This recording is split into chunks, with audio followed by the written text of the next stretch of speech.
High, আজ আমি কথা বলবো এই দুটো উপন্যাস নিয়ে। দুটো নয়, একটি উপন্যাস। এটা প্রথম খণ্ড, এটা দ্বিতীয় খণ্ড। তো আমি প্রথম এই উপন্যাসটা সম্পর্কে জানতে পেরেছি ফেসবুক রিলস থেকে। যবের থেকে রিলসটা দেখেছি তবের থেকে আমার এই বইটা পড়ার জন্য মনটা ব্যাকুল হয়ে ওঠে এবং অবশেষে আমি বইটা কিনেছি এবং পড়েওছি। একটা পড়েছি, আরেকটার অর্ধেক পড়া হয়েছে। তো এটা নাম হচ্ছে পদ্মজা, লিখেছেন ইলমা বেহরোজ, একজন বাংলাদেশি লেখিকা। এখন ইন্ডিয়ার প্রায় সব জায়গাতে এই বইটা পাওয়া যায়, কোনো সমস্যা হয় না। তো এখন আসি মেন কথায়। তো পদ্মজা এই উপন্যাসের প্রধান চরিত্রে রয়েছে এবং পদ্মজা বাংলাদেশের একটি প্রত্যন্ত গ্রামে খুব গরিব ঘরে জন্ম নেয়। ওরা ছিলেন 3 বোন। ওর মা হচ্ছে হেমলতা। হেমলতা চেয়েছিলেন তার 3 মেয়ে খুব পড়াশোনা করুক, অনেক বড় জায়গায়, উঁচু জায়গায় পৌঁছাক। তো এটি একটি ভীষণ দুঃখের উপন্যাস। যাদের মন ভীষণ দুর্বল তারা এই উপন্যাসটা পড়তে পড়তে কাঁদবেন, সেটা আমি গ্যারান্টি দিয়ে বলছি। এবং ভীষণ অনেক কিছু শেখা যায়। মেন কথায় আসল কথা বলতে গেলে দুজন পুরুষ ছিলেন, একজন লিখন আরেকজন আমির। তো লিখন পায়নি পদ্মজাকে এবং পদ্মজা পায়নি আমিরকে। তো কিভাবে পায়নি সেটা বলছি। 3 বোন। মা হেমলতা চেয়েছিলেন যে 3 মেয়ে অনেক পড়াশোনা করুক, মাধ্যমিক দেখ, অনেক পড়াশোনা করুক, উঁচু জায়গায় যাক। লিখন শাহ অভিনয় করতে আসে হেমলতাদের গ্রামে, আবার হেমলতার বাড়িতে অভিনয় করতে ওঠেন ওরা। তো লিখন শাহ পদ্মজার রূপ দেখে পাগল হয়ে গেছে, পদ্মজাকে বিয়ে করতে চায়। তো লিখন জানে যে তার মা এটা পছন্দ করবেন না আর এখন বিয়ে দেবেনও না, যেহেতু পদ্মজার সামনে মাধ্যমিক পরীক্ষা। আর পদ্মজা ওদের গ্রামের একাই ছিলেন এবং ছিল খুব কম মানুষ যে এবার মাধ্যমিক পরীক্ষা দিবে। তো লিখন ভেবেছিল যে পদ্মজা মাধ্যমিক পরীক্ষা দিক আর আমিও ততদিন বাড়ি চলে যাব, বাড়ি গিয়ে বাবা মাকে নিয়ে আসবো পদ্মজার সঙ্গে বিয়ের কথা বলতে। সরি। তারপর লিখন চলে যায়।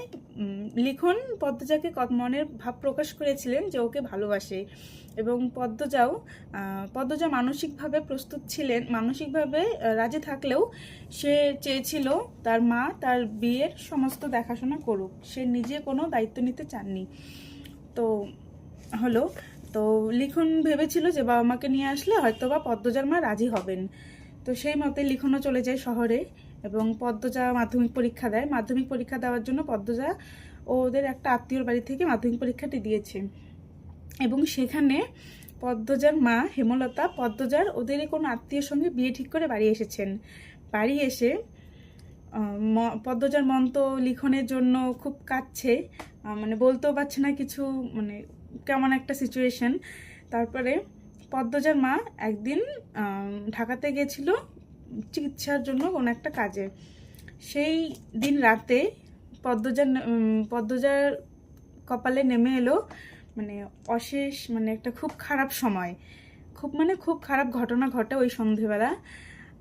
তখন প্রথম পরিচয় হয় আমিরের সঙ্গে। আমির ওই গ্রামেরই একটা প্রভাবশালী, ওদের গ্রামের প্রধান যে প্রভাবশালী ব্যক্তি, ওনার ছেলে হচ্ছে আমির। উনিও ঢাকাতে বিজনেস করেন, ইম্পোর্ট এক্সপোর্টের বিজনেস আছে। ওর বাবারও প্রচুর নামডাক, প্লাস উনিও ভীষণ ভালো, সবাই জানতো আর কি প্রথমে। তারপর ওদিনের ঘটনা একটা খুব বাজেভাবে ঘটনা ঘটে, তো বাধ্য হয়ে পদ্মজা আমিরের সঙ্গে বিয়ে করে, এক প্রকার বাধ্য হয়ে।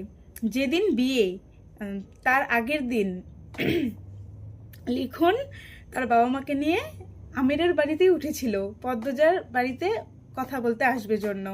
ওদের গ্রামে কেউ ছিল না, তো আমিরের বাড়িতে উঠেছিল এবং এসে পদ্মজাদের বাড়িতে আসবে বিয়ের কথা বলার জন্য। এবং সেখানে গিয়ে জানতে পারে আমির পদ্মজাকেই বিয়ে করবে। বিয়ের পুরো তোড়জোড় চলছে ওদের বাড়িতে। তো ও কথা শুনে আকাশ থেকে পড়লো। তো যাই হোক, পরে লিখনের মুখটা জাস্ট দেখার মতো ছিল। লিখন পদ্মজার বাড়িতে যায় এবং পদ্মজার মা হেমলতাকে মানে কথাগুলো জানায়। তো হেমলতা বলে, দেখো যা হয়েছে হয়েছে, তুমি সব ভুলে সময়ের সঙ্গে সঙ্গে তাল মিলিয়ে ভালোভাবে চলো। আমার মেয়ের জীবনে এটাই লেখা ছিল, এর জন্য হচ্ছে।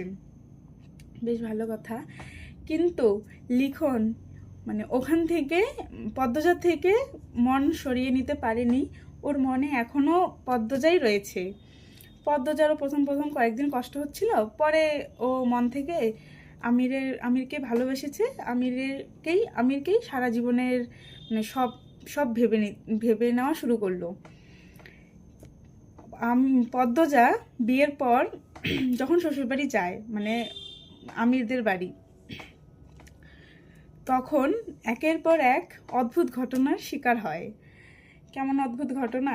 প্রচুর অদ্ভুত ঘটনা। কেউ মারা যাচ্ছে, কারো বাড়ির পেছনে খুন হয়ে যাচ্ছে কিন্তু বডি খুঁজে পাচ্ছে না, বাড়িতে কারো সেরকম কোনো উৎসাহ দেখাচ্ছে না, কে মরল কেউ কিছু জানতেও চাইছে না। পদ্মজার মনে খুব মানে প্রশ্ন জাগলো যে কেন হচ্ছে এসব। সে যখন সে প্রশ্নের উত্তর খুঁজতে শুরু করলো, তখন তাকে ঢাকা পাঠিয়ে দেওয়া হয় হায়ার স্টাডিজের জন্য। ওদিকে কিন্তু লিখন শাহ ওর মনের জায়গা পদ্মজার জন্য খালি রেখেছে, এখনো কেউ আসতে পারেনি। তো পদ্মজা হঠাৎ হঠাৎ আসতেন আমিরের সঙ্গে, ওদের বাড়িতে খুব ভালোভাবেই চলছিল। হঠাৎ শেষের দিকে, মানে প্রথম খণ্ডের শেষের দিকে যা বুঝতে পেরেছি, পদ্মজা প্রশ্নের উত্তর খোঁজার জন্য সারা বাড়ি তন্ন করে খুঁজছে যে কি আছে এই বাড়ির ভেতরে, কোনো একটা রহস্য তো আছেই। এবং এই উপন্যাসটা পড়ার সময় তুমি বুঝবে, মনে হচ্ছে তুমি দেখবে যে তুমি একটি সাউথ ইন্ডিয়ান মুভি দেখছো। ভীষণ রহস্যময় একটি মানে উপন্যাস, ভীষণ রহস্যময় এবং ভীষণই ভালো একটি, আমি বলবো। তো তারপর আমির মানে ও আসল উত্তরের জায়গায় পৌঁছাবে, আসল একটি মানে অন্য রাজপ্রাসাদে, শয়তানের রাজপ্রাসাদে, ভালো রাজপ্রাসাদ থেকে শয়তানের রাজপ্রাসাদে পৌঁছাবে। তো শয়তানের রাজপ্রাসাদে যে প্রধান, মানে তাকে দেখে পদ্মজাত চক্ষু চড়ক গাছ। ও কোনোদিনও ভাবতে পারেনি যাকে ও মন প্রাণ থেকে এত ভালোবেসেছে, মানে এত বাবা মার পরেই ওর স্থান ছিল। পদ্মজা ওর মাকে ভীষণ ভালোবাসতো। ওর মার মানে কি বলবো, পদ্মজা সমস্তটা কিছু আমিরকেই ভেবেছিল। এবং শেষে যখন জানতে পারলো আমির একটি মুখোশধারী, তখন আর কি বলবো। তো পদ্মজার পুরো মন ভেঙে চুরমার হয়ে গেল যে আমির কেন এরকম করলো। প্রথম পার্টে শুধু আমিরকে দেখতে পারলো সে, কিন্তু কেন করলো, কিসের জন্য করলো, ও কিচ্ছু জানে না।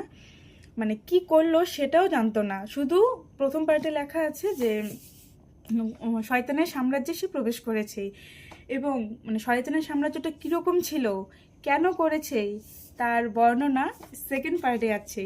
তো সেকেন্ড পার্টটা আমার এখনও শেষ করা হয়নি। সেকেন্ড পার্টটা যবে শেষ করব তবে এর রিভিউ নিয়ে আবার অন্য একটা ভিডিও করব। তো আজকে এতটুকুই।